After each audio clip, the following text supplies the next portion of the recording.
We had finished with the 63rd Sutra. So in that particular Sutra, the teacher was telling us, the ones who want to walk the spiritual path and cultivate devotion towards the Lord and reach Him, what all precautions he or she has to take while walking the path. So in the 63rd Sutra, we were told, Stri, Dhana, Nastika, Vairi, Charitram, Na Shravaniyam. So the teacher is telling us over here, Shravana means to listen. One should not listen to. Charitra means facts. About what? About Stri, about wealth. With regard to people who don't believe in something higher, Nastikas, and Vairi, enemies. One should not engage oneself with all these factors. All these 4 factors over here.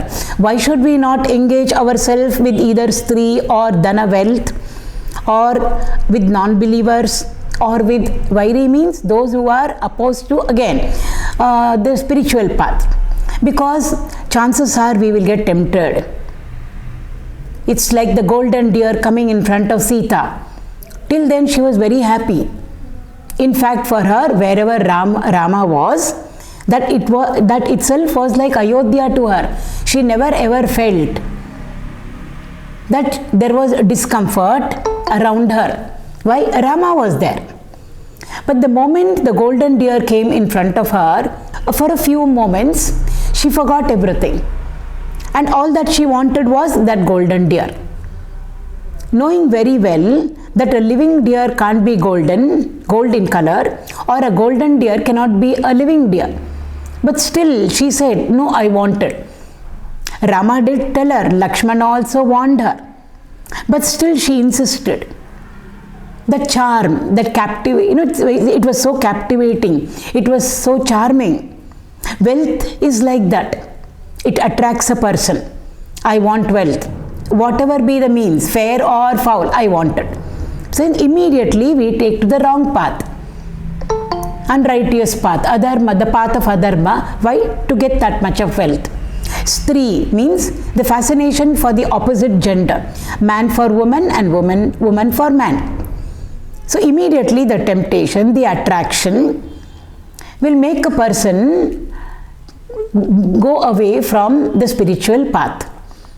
Nastikas, non-believers, and Vairi, enemies over here, they are so full of negativity.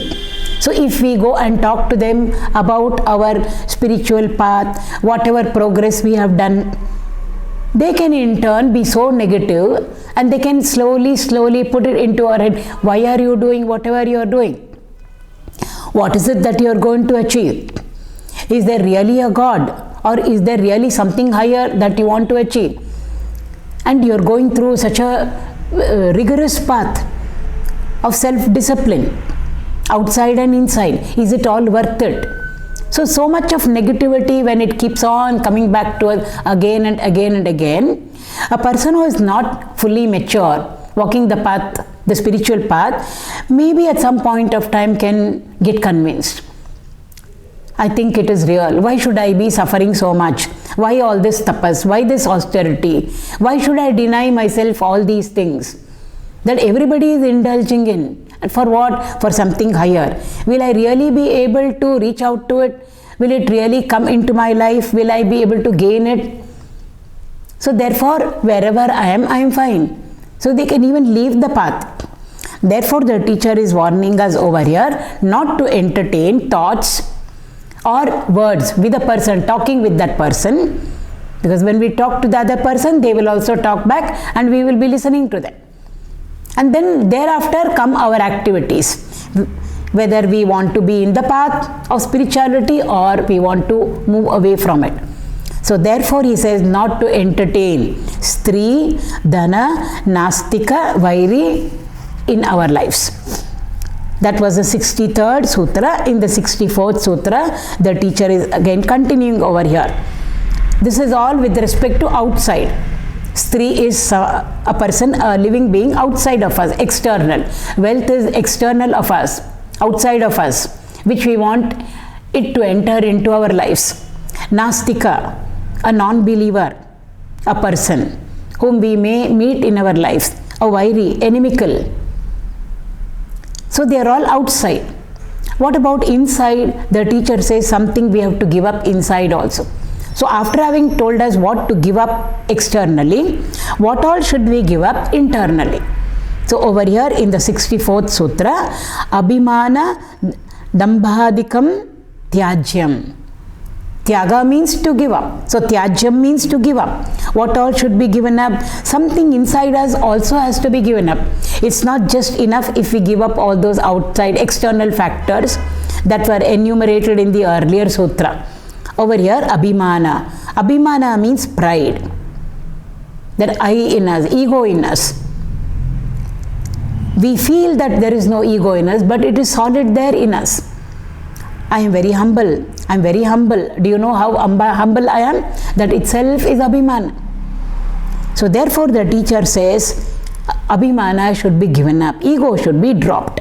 Why? These are all negativities that become a hurdle and an obstacle on our spiritual path. So Abhimana, Damba means to pretend. Vanity it is. To pretend to be something other than what we are, showing off it is. Just simple. What did you eat for lunch? Maybe today we just had curds rice for lunch. No, but we don't want anybody to know that we just had curds rice. So therefore we pretend. I had a 3-course meal. I had sambar, I had rasam, I had curd, and I had made 2 vegetables. It may not be true. I'm giving you a very small, simple example there. Where did you buy this dress from? Maybe we went and bought it in a shop in our own area. And we would have probably paid something, maybe 500 rupees we would have paid. But we want to show off. No, I went over here, I went over there. And then I paid, add 1 0 over there. Or if we have paid 500, maybe we say I paid 1000, I paid 2000. All these things we will be practicing in our own lives. If we check up, we will know. Simple things. You've made such beautiful jamuns. How did you fry them? Maybe we use refined oil. Nothing wrong in it. No, I fried it in ghee. And the ghee that I made at home. Butter I made at home and then I made it into ghee, and in that ghee I'm frying it. This is all vanity over there. Showing off. We can show off our house. We can show off our clothes, our jewelry. We can show off even at the kitchen level. I made this, I bought this, which may not be true at all. So that is called a dambachara, showing off, pretending. It is vanity. The teacher says one has to give up all of that. So abhimana, dambadikam, etc. he said. So where ego is, where pride is, where vanity is, there are many more things connected with it. All of them, the teacher says, should be given up. Why? On the spiritual path, we are supposed to be very, very simple, natural. And over here, this is not simple, this is not natural. It is putting on a farce. Personality around us and about us, which is really not true. The Lord loves us or will accept us just as we are. So the first criterion is to be just simple and honest, truthful, in every moment-to-moment transaction in our lives. So we can start slowly giving it up where it is easier. Then in areas which are more difficult, we can hope to someday drop it all off. So therefore, the teacher says, abhimana should be given up, dambachara should be given up. Give up your pride, give up your ego, I and I want, and this is mine, that is mine. Or even if it is not mine, saying it's my vanity over there. So all of that should be given up if a person has to successfully walk the spiritual path. Now where should all of this be given up? It has to be given up in the mind. After all, we are practicing bhakti towards the Lord where? Not at the physical level, body. Yes, we bring it to a particular this thing and we make the body sit down when we are saying our prayers or when we are invoking the Lord in our devotion. But basically it is we are connecting with the Lord through our mind. So the only instrument that is there with us, with which we are going to invoke the Lord, bhakti, is our mind.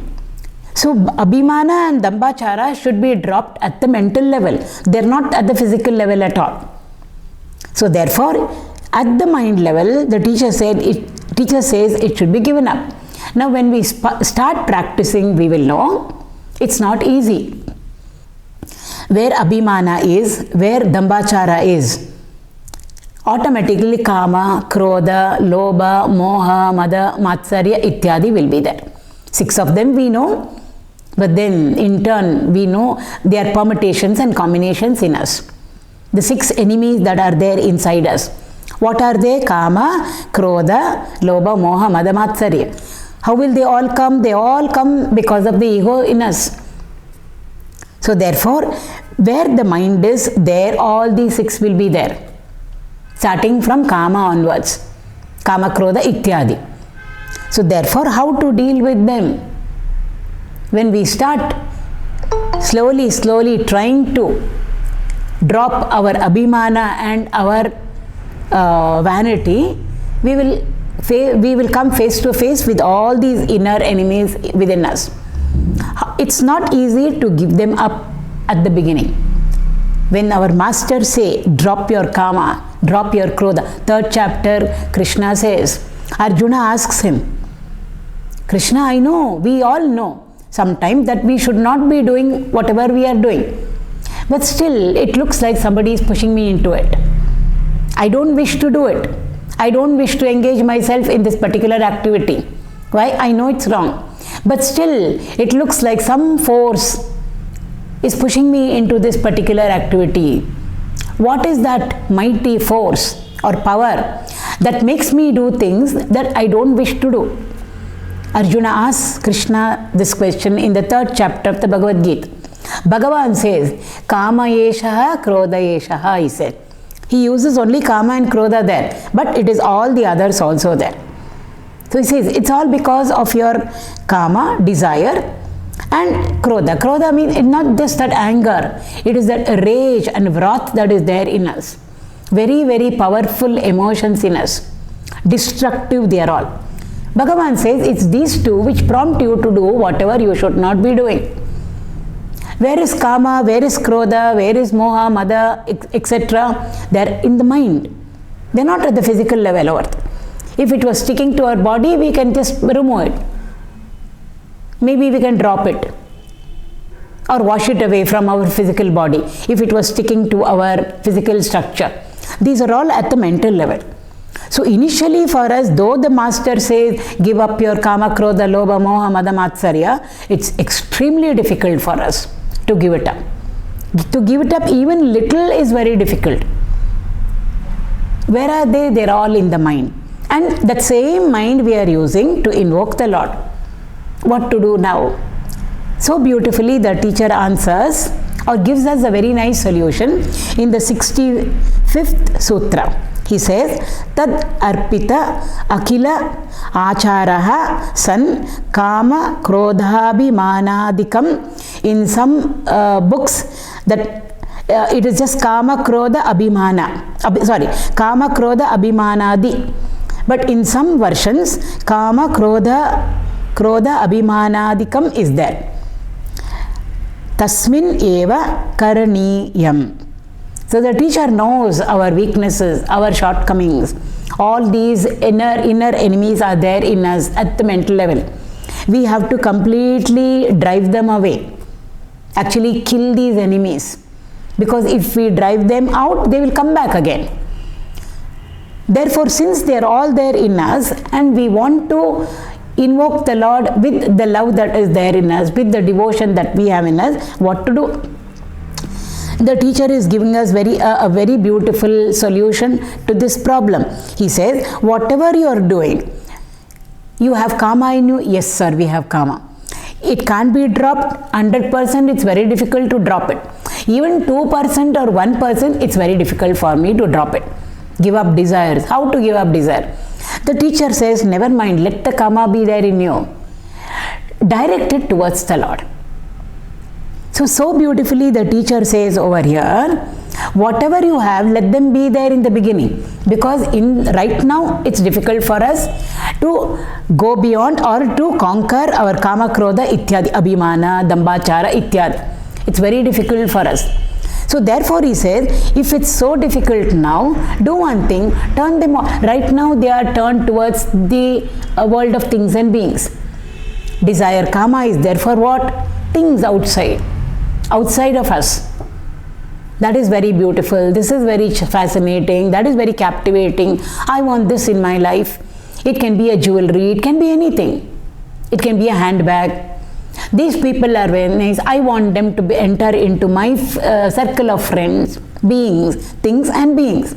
Desire is there for both things and beings. So in the beginning, it's very difficult for us to drop them all. What to do? The teacher says, use that same emotion. Instead of directing it towards things and beings, direct it towards the Lord.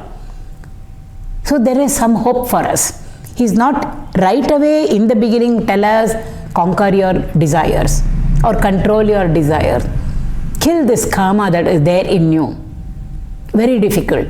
So all that the teacher is saying is just turn it towards the Lord. So if kamana is there, I long for and I crave for the Lord. That is also a desire. So instead of desiring for this and for that in the world outside, he says, kama you have, keep it with you, but turn it towards the Lord. Krodha is there. Yes, we get very angry with people. Even on things we show our anger, on people of course we show our anger. He says, turn it towards yourself. Why am I not improving? Why am I so slow? I said tomorrow onwards I am going to start. Why did I not start? Yesterday I said tomorrow I will start walking the spiritual path. So anger on ourselves or anger towards the Lord. Why did you not come to me still?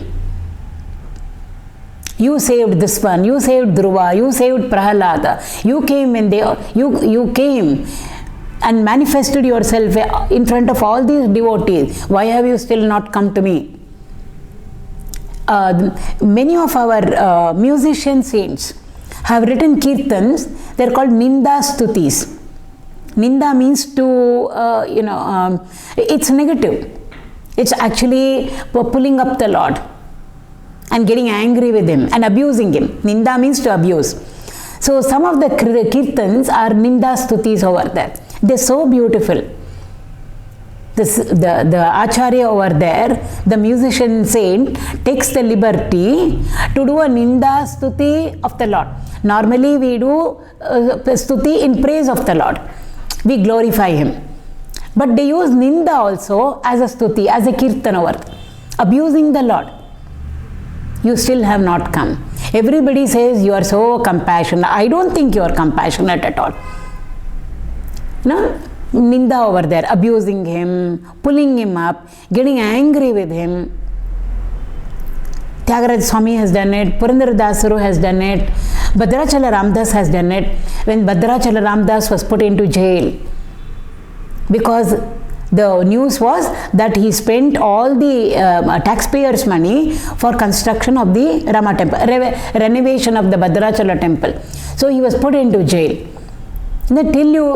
Till we get back the amount that was paid, used for the temple, we will not let you out. He built a very beautiful temple. Not only he built a temple, he got beautiful jewelry made for the deities over there. For Rama, for Lakshmana, for Sita, Hanumanji. And in the prison over there, they are beating him up. He is being harassed over there. He is not given proper food over there. They are whipping him, they are caning him. So it's very painful. So he has written a very beautiful Ninda Stuti over there. And he says, I made this beautiful, it's there in Telugu. I made this very beautiful necklace for you, O Rama. It cost this much. He's given even how much it cost. Those days, not in terms of rupees. So I made this beautiful necklace for you. It cost this much. And you are wearing it around and going around. Probably it was for the Utsava Murti. I made this beautiful necklace for Sita Amma and for Lakshmana and for Hanumanji. Each one of them, the value is this much. I made all of them for you. and you are wearing all these jewelry, these all you deities, and going around in procession on the streets of Bhadrachala. And here I am being whipped. See, that is ninda over there, abusing the Lord over there, abusing through devotion. So, according to Narada, it is all allowed. As long as there may be negative emotions in us, he says, never mind, turn them all towards the Lord. I am very egoistic. Yes, I am a hardcore devotee of the Lord. The abhimana there. But it's a different sort of an abhimana. Instead of saying, she never recognized me and acknowledged me. He never acknowledged me and recognized me. You know who I am. Instead of saying that, yes, I am a devotee of the Lord. Will you compromise? No, I will not compromise. See, there also abhimana is there. But still. So therefore, all these emotions, that's what the teacher is saying over here, karaniyam, it should be done. Means whatever emotions we have, these strong emotions, which are negative, which are harmful for us, which are destructive to us, and hurdles and challenges and obstacles on our spiritual path, he says, turn them all towards the Lord. Why? They're all in the mind. And it's only the mind, that instrument, which we can use to connect with the Lord. So where is hope for us? He says, hope is there for you, all of us. So all these emotions, kama, krodha, abhimana, adi, etc., ityadi, tasmin eva, towards the Lord, turn it all. Things become a little more easier for us. So if I am jealous, yes, I am jealous. Why? Yesterday how I was when I invoked the Lord, today we should improve on it. So competition with whom? Not with somebody else. Competition with myself as I am today and as I was yesterday. The jealousy over there. Yesterday I was like this. Today what happened to me? Why am I not invoking the Lord properly? Competition will come only when jealousy is there over there. So greed for the Lord. I want only you and I want only you. I don't want anything else. That's being greedy. So all of them, the teacher says over here, turn it all towards the Lord. Tad arpita akilachara. So when we turn all these emotions towards the Lord, automatically we are offering all of them onto Him. Akila means all. Achara means our conduct, our activities. So just turn all these emotions towards the Lord and continue your activities, is what the teacher is saying. The moment we turn them all towards Him, we have already offered it all onto Him. It will become more easier for us. So is there a way out? In the beginning for us, yes, there is a way out. He says all emotions that you have, the teacher is telling us, just turn them all towards Him. In fact, he says it should be turned towards Him alone if we want to successfully walk the spiritual path, the path of bhakti. And how to do it? Just dedicate everything onto Him, that's all. So I want you, and therefore I am doing whatever I am doing.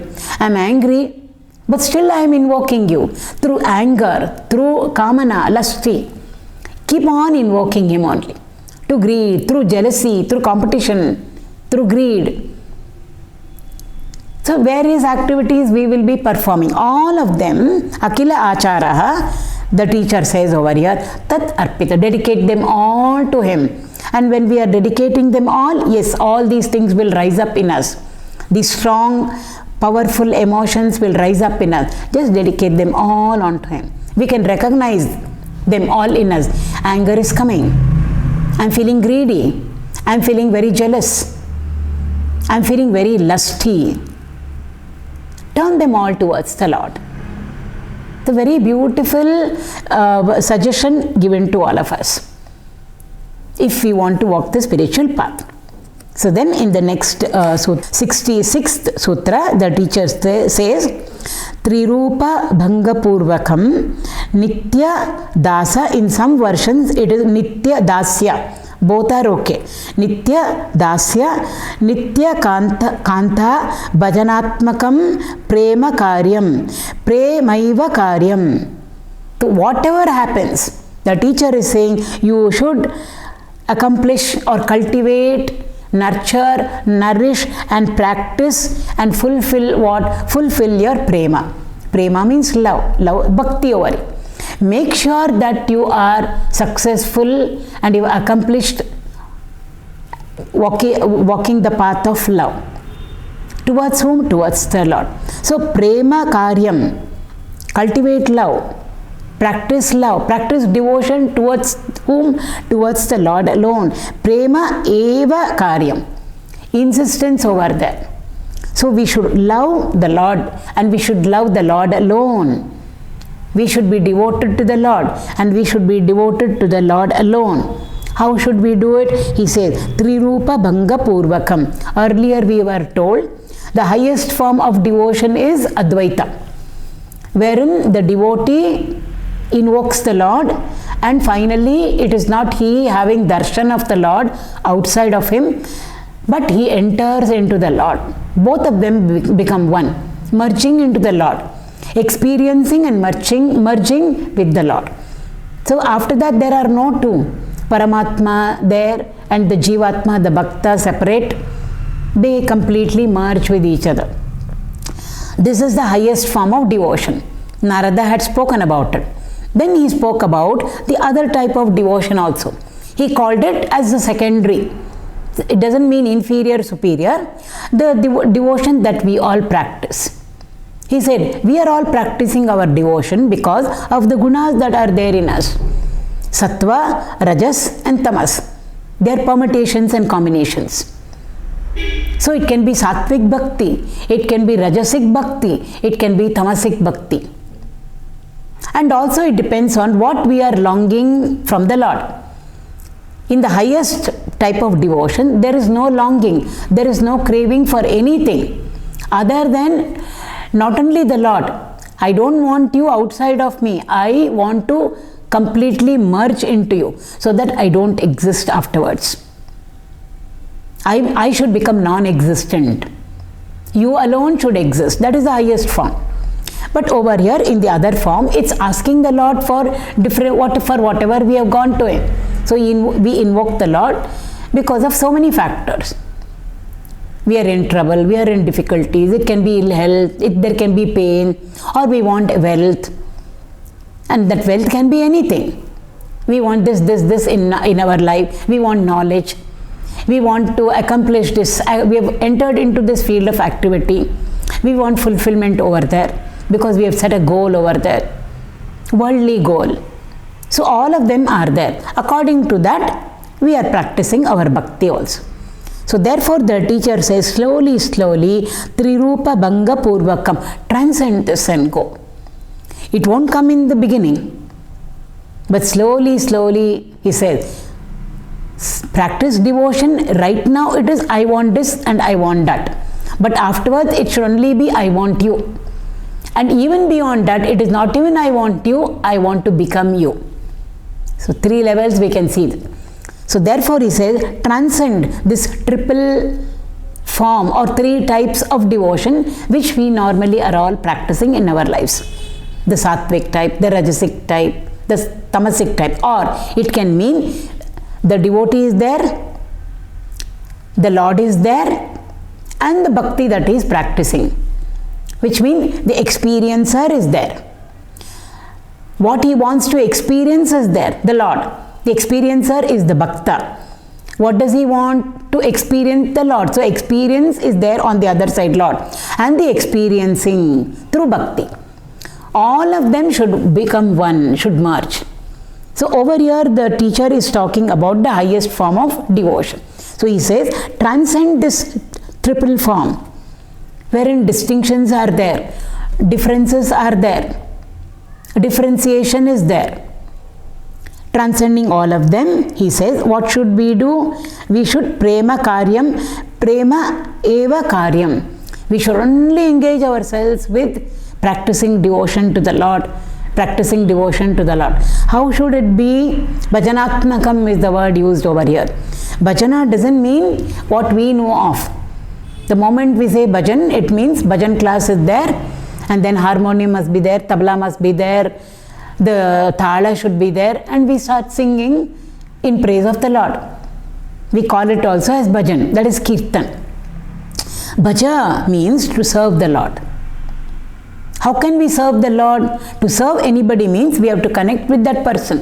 When we say I am serving him or I am serving this person, whoever it is, serving our parents or serving the master guru, serving the country, it means I am connected with my parents, or I am connected with my teacher, or I am connected with the country.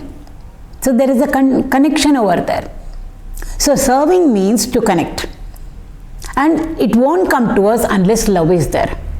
If love is not there, nobody will feel like serving their parents or the teacher or the country. Only when love for the country is there, we can serve the country. So where service is, where seva is, connectivity, there is the association, there is a connection, and it has to be through love alone. That is the meaning of the word bhaja. So bhaja actually means to serve. Whom should we serve? The Lord over here. How can I serve him? I have to connect with him. How to connect with him? With whatever we have in us. And what is it? Love over there. When that love, emotion of love is turned towards the higher, it is called as bhakti. Devoted to parents, devoted to the teacher, devoted to the country. That's what bhaja means actually. So therefore the teacher says, therefore do your bhajan, serve the Lord. How to serve the Lord? With prema, with devotion. That alone is to be done, that alone should be accomplished. Slowly give up this, I want this, I want that, I want her, I want him. All those external, that lower secondary type of devotion that should slowly move away from us. And what should we want in our lives? It should only be the Lord and the Lord and the Lord alone. Ananya Bhakti. No otherness in it. So that is what Shankara means, Adi Shankara means in his Bhaja Govindam. Bhaja Govindam, Bhaja Govindam, Bhaja Govindam, Bhaja Modamate. So invoke Govinda, he says. Invoke Govinda, serve him. How to serve him? Invoke him. How can we invoke the Lord? It is only with devotion. So invoke Govinda. Invoke Govinda. Govinda alone. Invoke. Oh foolish one. He says, why? Time is short. You are wasting your time running after this and running after that. When the time comes, nobody, nothing and no being can help us, can stand by us, can be our support. Who will be the only one who can be our shelter, refuge, support? Bhagavan alone. So he uses the word bhaja over there. Bhaja just doesn't mean kirtan. Kirtan is a part of bhajan. So therefore do bhajana with love, with prema, with devotion. How should we do it? Two illustrations given over here like this. Nitya dasya, nitya kanta. Nitya means always. Dasa or dasya bhava means master is there, the servant is there. When we say master and servant, we should not think of laborer and the master over there and the master torturing the laborer or the slave. It doesn't mean that at all. Master is there, he is the independent. I am dependent on him. Whatever he say, I completely connect with him. Whatever and in this case it is the Lord. So who is the Lord master over here? Lord is the master. And who is the dasa over here? We are all dasa. So that attitude we can have. There are different types of connecting with the Lord.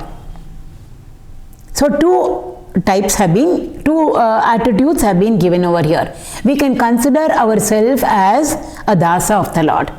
Again, like I said, dasa doesn't mean bonded laborer. And the Lord is going to torture him and harm him and make him do all the things that he wants. It's not like that at all. It's just allowing the Lord to take over our lives. That's what dasya bhava means over there. Completely I am yours. Lord, you accomplish whatever you want through me. That nimitta matra. Completely surrendering ourselves, all our equipment, body, mind, intellect to the Lord is the attitude of a dasa. You alone. So whatever comes out of me, the glory is not mine, the glory is yours. Why? I am dependent on you. Without you, where am I? You exist in me, therefore things were possible. It's a very, very constructive, very liberating attitude. It is not negative at all. So Nitya Dasa or Nitya Dasya Bhava should be there. The best example is Rama and Hanumanji. Hanumanji always said, I am your Dasa. Nothing more than that. So you have achieved this, you have achieved this, you have achieved the impossible, Hanumanji. He says, nothing I could have achieved without Lord Rama's grace. He is the one, because of him I was able to achieve whatever I have achieved. Therefore the glory goes to him, the credit goes to him. He never ever accepts it at all. Even when Rama praises him and glorifies him, he says, no, it's all yours, Lord. So therefore Nitya Dasya Bhava or Nitya Kanta. Kanta means lover and the beloved, husband and wife. Nitya, constantly she serves him. Like that, that is also a bhava. The best example for this is Andal, Meera. They considered the Lord as their beloved. We are not to think about it as a husband and a man, you know, the couple, a marriage, just like how we consider it to be. We are not to bring that to our level at all. So therefore over here, Andal or whether it is Meera, they are the lover, means they are bhaktas, practicing their devotion or bhakti towards whom? Towards the beloved. And who is the beloved in this case? It is the Lord alone. Lord alone is my beloved. He alone can be my Kanta. Husband over there means he alone can have the lordship over me. That's what it means. He is, again it's something like he is the master.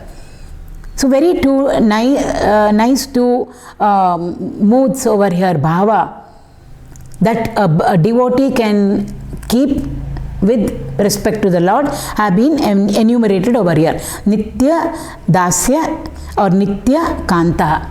Like that, just as a lady is constantly serving her husband, Kanta Bhava, or just as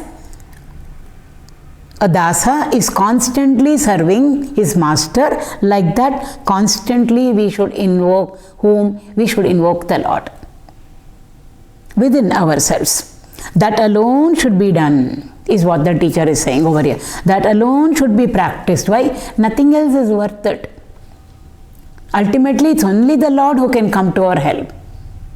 So therefore he says, we should practice, we should give up all this lower wanting, craving, longing for this, longing for that. In the beginning it will all be there. That bhakti also Bhagavan accepts it in the Bhagavad Gita, in the 7th chapter. There are 4 types of devotees, he says. All are devotees only. Out of that, 3 of them are wanting from the outer world. I want this, I want that. It can even be knowledge, but still I want it. Lord, I want your grace so that I can understand whatever I am learning or whatever I am studying. Of the 4, 3 of them are like this. The 4th one, Jnani, he calls him. Jnani is the highest form of bhakti, highest form of a bhakta. And he says, of all the 4, Jnani is very dear to me, the Lord says. Not that he is partial towards the others. He explains it out also there. Of all the 4, Jnani I hold to myself as very dear. Why? Because between me and the Jnani, there is absolutely no difference at all. I am the Bhakta and the Bhakta is me. I am the Jnani and the Jnani is me, says the Lord over there.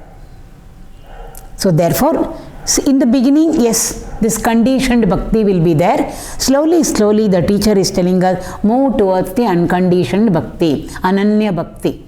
And keep this attitude that the Lord is the master and I am his dasa.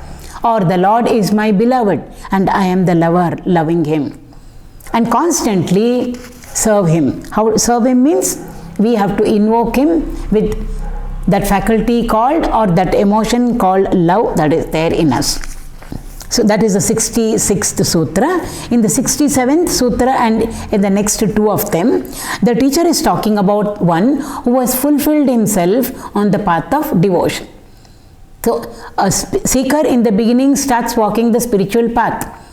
It can be jnana, it can be bhakti, it can be karma, it can be anything. Meditation, Raja Yoga, whatever it is. He is walking the spiritual path. In the beginning, the paths seem to be different. But at the end, they all merge. So a bhakta is a jnani as well as a karma yogi.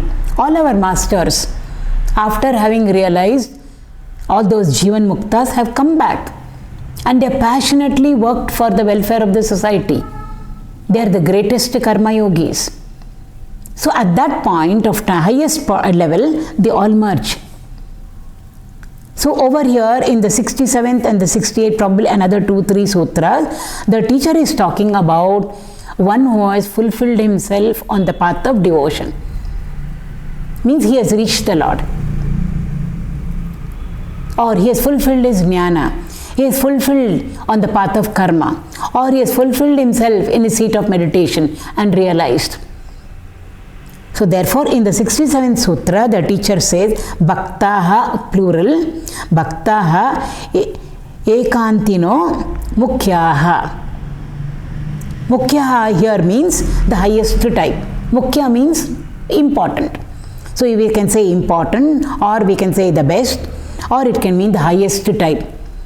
So, bhaktaha mukhyaha, who is the best devotee or the highest type of devotee? The teacher over here says, one who is engaged, ekantinaha, one who is constantly, exclusively practicing single-pointed devotion to the Lord.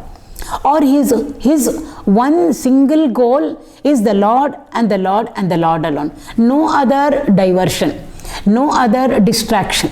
So both are included over here. One who is walking the path and one who has realized, fulfilled himself also.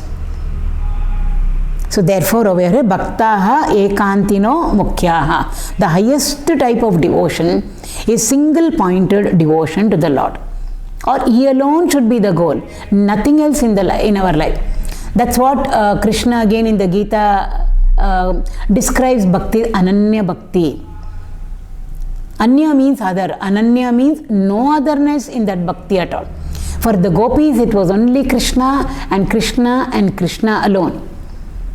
But they were all householders, they had their families, they were married, they had their husbands, they had their in-laws, elders in the family, children they had. Yet, their devotion was single-pointed towards the Lord. We've gone through it also. So, no otherness at all. Avyabhichari bhakti, again Krishna says in the Bhagavad Gita. Vyabhichara means to get distracted. Avyabhichara means no distraction at all, only one and one alone, no two also. So loyalty comes in there, integrity comes in there, honesty comes in there, absolute effort comes in there, everything is included over there. So therefore here the teacher is saying the best type of a bhakta is one who is single pointed, nothing and nothing I want. Prahlada, after when Bhagavan comes as in his Narasimha avatara and kills Hiranyakashipu, Prahlada's father, Bhagavan asks Prahlada, what do you want? He says, I don't want anything. You have come in front of me, that is enough. When the Lord is there in front of him, he could have asked for anything. But he says, no, I don't want anything. Dhruva, he went to the forest wanting to reach the Lord or to invoke the Lord, and when the Lord comes in front of him, he wanted to ask him for something very, very materialistic because he was a small child. Narada tried to discourage him also. He said, the path is very difficult. He says, no. You please tell me how to walk the path. That is when he was given the mantra, Om Namo Bhagavate Vasudevaya. So after he realizes, and when the Lord comes in front of him, and he says, open your eyes, I have come in front of you. He says, no, come inside me, within me. When you come outside, you can go away also, external. I want to see you within myself, the highest form of devotion. So he said, I won't open my eyes. I want to see you within myself, because if I see you within myself, then there is no going and coming. You're with me. So then the Lord comes in within him, gives him an inner vision, and then again asks him, why did you pray to me? Why did you do bhajana of me, invoke me, seek me? What is it that you want? He says, I don't want anything. I don't want anything, he says, Dhruva. In the beginning it was completely different. The gopis, they say, I don't want anything. I have come over here to give you the highest knowledge. Uddhava tells gopis. They say, no, we don't need it. In our bhakti, we have already gained the highest knowledge. And they in turn advise him and send him back. So therefore the teacher over here says that a bhakta, a devotee who has got single pointed, it should be exclusive, no otherness should be there, that sort of a devotion towards only one and only one goal, nothing else. I want Bhagavan and Bhagavan alone, nothing else I want. Kulashekar Alvar in his Mukundamala, he doesn't long for moksha at all. I don't want moksha, he says very clearly. I want only you. You can bring me back to the earth. Means any number of births I am okay with. Only condition is I should be devoted to you. That's all, he says. That's the only condition he gives. I can come back. I'm prepared to come back again and again and again and be born. But the only condition is devotion towards you should be there. That you please take care of. So such devotees, Narada is saying, are of the highest type. So after realizing, reaching the Lord, having become one with him, we can take both Saguna or Nirguna. It just doesn't matter at all. When they come back over here, how are they? From our viewpoint, from our perspective, how do we see them? Or when they meet each other, how will they respond to each other? Both masters have realized. Whatever be the path that they followed, they at one point they've reached the same goal. So when a master meets another master, it's so beautiful to even experience it.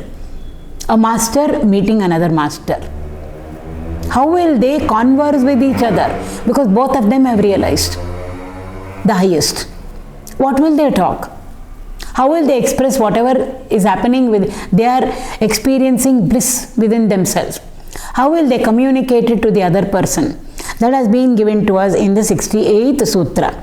Over here, Narada says, Kantava Rodha Romans Chashrubihi Parasparam Lapamanaha Pavayanti Kulani Prithivim Cha.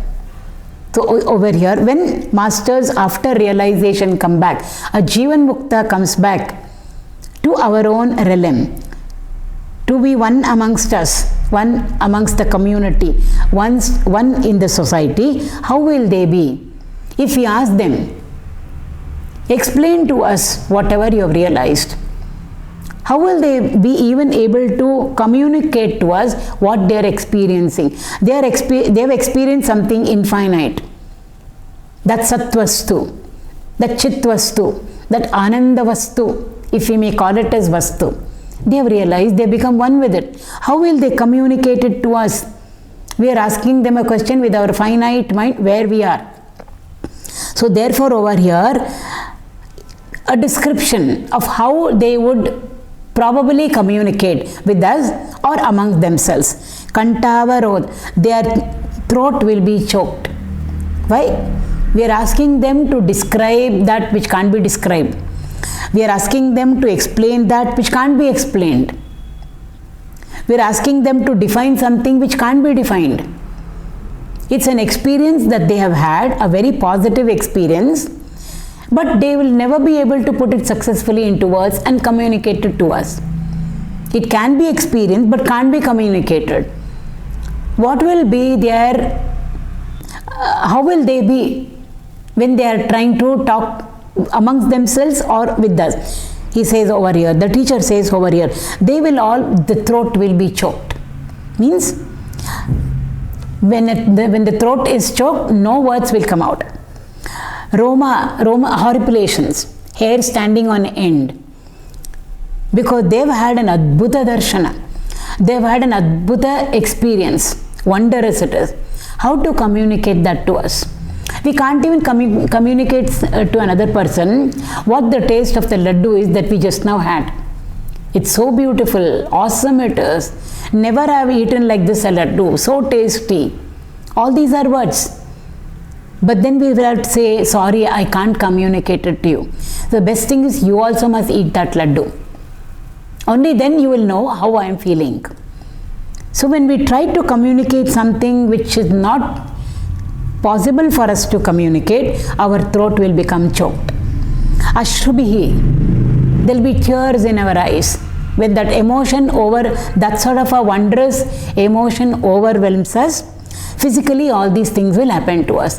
Throat will become choked, hairs will be standing on end, tears will be there in our eyes, and when they talk to each other, parasparam, when they are conversing with each other, lapamanaha, all words will be broken. Means sentences will just not flow out continuously at all. They will be talking break language. It's very difficult to communicate, yet they are trying to communicate. Therefore, there will always be little jerks over there, breaks will be there. Language will all be broken over there. Because they are trying to communicate something which can never be communicated. This happens in the 11th chapter of the Bhagavad Gita. Bhagavan shows to Arjuna his Vishwarupa. Arjuna wanted to see. He says, can you show me? I want to see. Then he realizes it may be too much for him. And he says, if you think it is possible for me to see it, then Bhagavan show it to me. Bhagavan tells him, with your physical eyes you can't see. Therefore, I will give to you the divine eye of wisdom, with which you will be able to experience what I am going to show you now. So he showed to him the state of infinitude, and Bhagavan made him ready for that. But still for Arjuna, what he saw was adbhuta. He says, he uses the word adbhuta. Even at the end of the Gita, because Sanjaya also was saying it, he tells Dhritarashtra, it was adbhuta. Hair stand, even now when I think about it, hey Rajan, my hairs are standing on end, he says. So after having seen the Vishwarupa, after having experienced the Vishwarupa Darshana of Bhagavan, Arjuna's state is the same that is given over here. It is said in the Gita, 11th chapter, his throat was choked. Tears were coming in his eyes. His body was shivering. He wanted to express himself, but he could not express himself. All broken words he was using over there. Yet, there is a beautiful prayer over there. Why? Bhagavan's grace, he was able to verbalize what he wanted to say. So therefore, when a bhakta meets another bhakta, even we don't have to go up to realization at our own level also.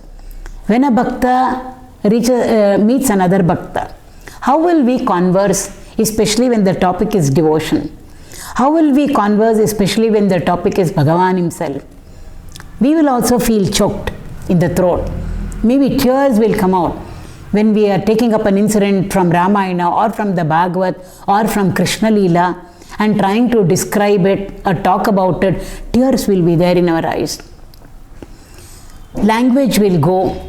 It will all be broken words we'll be using over there. This is how the state of a bhakta will be. And here we are talking about again a man who has realized, who has become a Jivan Mukta. The teacher says over here, when this is the case, Pavayanti Kulani. They are the ones who have completely sanctified their families. They were all born in a family, all the devotees who have reached the highest state, who have had darshan of Bhagavan. Just like we were born, they were also born to parents, in a kula, in a family. So therefore, pavayanti kulani, they are the ones who have sanctified their entire family just by being born over there and just by having taken to the right path, the path of bhakti, and having reached the Lord. Just by being born in that family, what is it that they have done? Have they done good to the family? Because they moved away from the family. Everything they gave up, they renounced everything, whether it is because of jnana or whether it is because of bhakti, they moved away from everybody and everything. Has it done any good to the family? The teacher here says they have blessed the family. Not only family, all generations to come. 7 generations earlier and 7 generations yet to come, they have sanctified the entire generation. That is the blessing of having realized that highest state. Pavayanti kulani. Is it only the family? Prithvim cha. Even they have blessed the very earth where they were born in. Mother Earth will start feeling very happy. This one person was born, who walked on the surface of me, Mother Earth is saying, is the one who has reached the highest. So they would have even sanctified the whole of earth. Whole of earth means the entire community, the entire society, they have sanctified, as well as their own families. So what is the blessing? What is the gain? Utility value is, oh, he or she left the family, did not settle down. Normally, as we all settle down, they never ask for anything material. Everything they have left, renounced. Why? For the sake of God. And maybe they have reached the Lord. They have realized that highest state. So what? After that, what? To the family. Have they contributed to the family? They have contributed more than any of the others to the family. By renouncing the family, by giving up everything, still they have contributed. What is it? They have sanctified their entire kula. All generations, 7 generations this side, 7 generations that side, they have sanctified just by walking the path of devotion and reaching the Lord. Not only the family, even the entire society, entire community. Why? The entire earth is sanctified when a person, when a Jivan Mukta walks on the surface of the earth. He continues, a little more is given in the 69th Sutra, which we will take up in the next class.